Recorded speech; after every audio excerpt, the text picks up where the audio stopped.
wabarakatuh. Perkenalkan, nama saya Sidiki, BP 1004. Di sini kami berasal dari kelompok 12. Pada kesempatan kali ini kami akan mencoba membahas 3 hal. Yang pertama, paradigma kemiskinan struktural, paradigma kemiskinan kultural, dan apa itu kemiskinan relatif dan absolut. Nah, di sini saya akan mencoba membahas mengenai kemiskinan struktural. Menurut Sukanto, itu kemiskinan struktural dapat dikaji melalui unsur-unsur sosial yang pokok dalam masyarakat yang meliputi seperti kelompok sosial, kebudayaan, lembaga sosial, stratifikasi sosial, dan kekuasaan, serta wewenang. Nah, dari rumusan tersebut, tampak bahwa kemiskinan bukanlah faktor yang dibawa individu dan kelompok kecilnya, melainkan akibat dari relasi-relasi yang ada di sekitarnya, baik skala lokal maupun global. Nah, misalnya nih, dalam studi klasik, Paine mengatakan bahwa lingkaran kemiskinan adalah bersifat internal, berpola, sehingga sulit keluar dari sana. Dan satu-satunya cara lepas adalah melalui intervensi dari pihak lain. Nah, ia menggambarkan siklus tersebut yang dikenal dengan nama vicious cycle of poverty. Itu bisa kita lihat di PPT kami.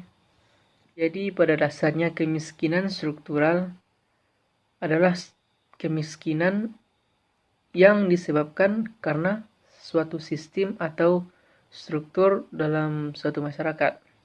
Jadi kemiskinan tersebut sengaja dibuat gitu. Nah, contohnya seperti apa? Seperti ini.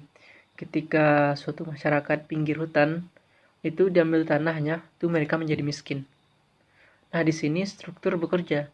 Nah, pada saat nelayan tradisional tak pernah mendapat alokasi dari program pengentasan kemiskinan. Nah, di sana terjadi masalah struktural. Nah, saat seorang PRT pekerja rumah tangga tak diizinkan berkumpul dan berorganisasi oleh majikannya, di sini ia secara struktural tetap dimiskinkan. Maka jika semua praktik ini dijalankan, niscaya kemiskinan akan abadi dan bahkan diwariskan. Nah, lahir dalam keadaan miskin dan sampai mati pun tetap akan miskin. Nah, lingkaran kemiskinan ini akan terus berputar jika perspektif yang digunakan hanya pada aspek tingkah laku individu. Nah, kemiskinan terjadi karena ada faktor lain di luar individu yang lahir dari interaksi dan pola relasi yang dimiliki individu dengan masyarakatnya, bahkan antara masyarakatnya dengan masyarakat lain. Nah, sama seperti yang dikatakan oleh Paine dalam studi klasiknya, bahwa lingkaran kemiskinan itu bersifat internal, berpola, jadi tidak bisa lepas dari sana. Jadi pada intinya kemiskinan struktural adalah kemiskinan yang disengajakan atau yang disebabkan oleh suatu sistem dalam suatu masyarakat. Nah, sekian materi dari saya, dan materi selanjutnya mengenai kemiskinan kultural yang akan disampaikan oleh rekan saya.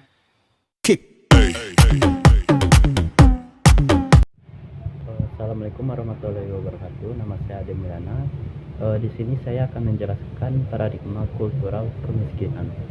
Paradigma ini melihat kondisi kemiskinan yang didasari pada struktural kebudayaan, terkekangnya kebudayaan yang menolak perubahan sosial yang ada. Padahal perubahan sosial senantiasa dialami oleh masyarakat. Pada negara maju, proses peralihan masyarakat tradisional menuju masyarakat modern berhasil dilakukan.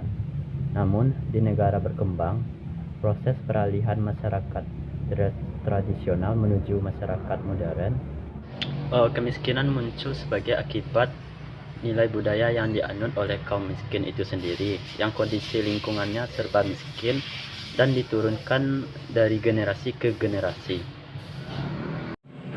oleh sosial budaya yang berupa nilai-nilai tradisional yang sangat kuat di dalam aspek kehidupan, yang menyebabkan kehidupan mereka keterbelakangan, miskin dan tidak maju.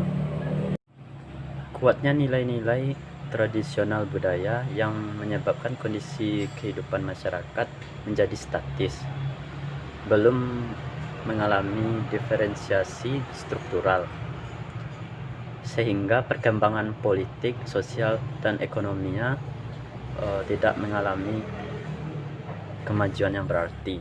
Contoh nyatanya suku Baduy yang berada di Provinsi Banten yang secara kokoh menolak ajaran-ajaran modern seperti penggunaan teknologi dan lain sebagainya. Kaum miskin telah memasyarakatkan nilai dan perilaku kemiskinan secara turun-temurun, akibatnya melanggengkan kemiskinan mereka sehingga masyarakat sulit untuk bebas dari kemiskinan tersebut. Selanjutnya, paradigma situasional. Paradigma situasional melihat kondisi kemiskinan secara tak terduga berdasarkan situasi yang tidak menguntungkan, seperti kehilangan pekerjaan, kehilangan tempat tinggal karena bencana alam, dan anggota keluarganya meninggal. Biasanya kondisi ini terjadi pada jangka waktu pendek setelah seseorang atau keluarganya mengatasi secara bersama. Contoh lainnya seperti PHK di kantor dan sakit yang membutuhkan biaya yang besar, dan wabah coronavirus 19 ini yang mana melahirkan kemiskinan situasional yang variatif.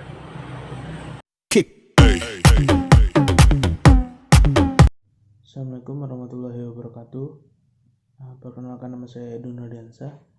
Saya dari kelompok 2. Baik, di sini saya akan melanjutkan penjelasan dari teman-teman yang saya sebelumnya. Di sini saya akan menjelaskan apa itu kemiskinan absolut dan kemiskinan relatif. Nah, kemiskinan absolut menurut Todaro dan Smith itu adalah sejumlah penduduk yang tidak mampu mendapatkan sumber daya yang cukup untuk memenuhi kebutuhan dasar. Nah, kemiskinan absolut ini secara kebutuhan dia tidak mampu mendapatkan sumber daya yang cukup untuk memenuhi kebutuhan pokok minimum seperti pangan, sandang, papan, kesehatan, perumahan, dan pendidikan yang diperlukan untuk bisa melanjutkan hidup dan mencari pekerjaan. Nah, garis kemiskinan absolut sendiri bersifat tetap atau tidak berubah dalam hal standar hidup.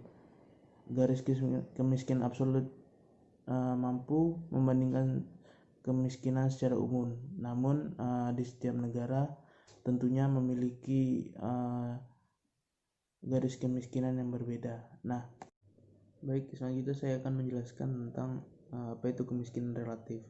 Nah, kemiskinan relatif sendiri menurut BPS tahun 2008 didefinisikan sebagai kondisi miskin karena pengaruh kebijakan pembangunan yang belum mampu menjangkau seluruh lapisan masyarakat sehingga menyebabkan ketimpangan distribusi pendapatan. Nah, tentunya setiap negara memiliki garis kemiskinan relatif yang berbeda-beda sehingga tidak bisa disamakan antara negara satu dan negara yang lainnya, dan tentunya tiap negara memiliki tingkat kesejahteraan yang berbeda. Nah, adapun perbedaan antara kemiskinan relatif dan absolut. Yang pertama dilihat dari kebutuhan biologis. Tentunya kemiskinan absolut ini sangat melihat atau lebih berfokus pada kebutuhan biologis, sementara kemiskinan relatif tentunya tidak, dan dia lebih fokus pada perbandingan dengan orang lain. Nah, dilihat dari tingkat kemiskinan, kemiskinan relatif dan absolut memiliki ukuran yang berbeda. Orang-orang dengan pendapatan tinggi dapat memiliki akses ke produk-produk bahan pokok termasuk makanan, tempat tinggal, dan pakaian. Namun faktor ini layak tetapi dianggap miskin dalam konteks model kemiskinan relatif. Nah, selanjutnya adalah perubahan dalam kemiskinan relatif dan absolut. Perbedaan lainnya adalah kemiskinan absolut dapat berubah dan kemiskinan relatif tidak bisa. Mengapa demikian? Contohnya, misalnya pemerintah bisa mengambil langkah-langkah untuk memastikan bahwa semua penduduk mendapatkan pendapatan berapa misalnya gitu kan. Nah, di sini memungkinkan mereka untuk memenuhi kebutuhan dasar seperti makanan, pakaian, dan tempat tinggal untuk yang memiliki kemiskinan absolut. Tetapi sangat sulit bagi pemerintah untuk melunakkan semua orang yang berada di atas kemiskinan relatif ini sendiri, karena dia dipengaruhi oleh faktor orang lain atau sekitar daerah tempat dia tinggal. Nah, dari kualitas hidup tentunya berbeda juga. Kemiskinan absolut ini memiliki kualitas hidup yang buruk karena kebutuhan dasar saja mereka tidak bisa untuk memenuhinya, sedangkan untuk kemiskinan relatif ini menjalani kehidupan yang cukup baik menurut saya. Nah, selain itu masyarakat yang berpenghasilan rendah tidak memiliki akses ke barang-barang pokok seperti makanan dan lain-lain tadi, membuat mereka sangat rentan terhadap penyakit. Nah, selain itu tingkat kejahatan tinggi dan kondisi mungkin kotor dengan kurangnya obat-obatan dibandingkan antara kemiskinan absolut dan kemiskinan relatif tadi dari sudut pandang kualitas hidup. Nah, demikian dari saya. Terima kasih. Lebih kurang mohon maaf. Wassalamualaikum warahmatullahi wabarakatuh.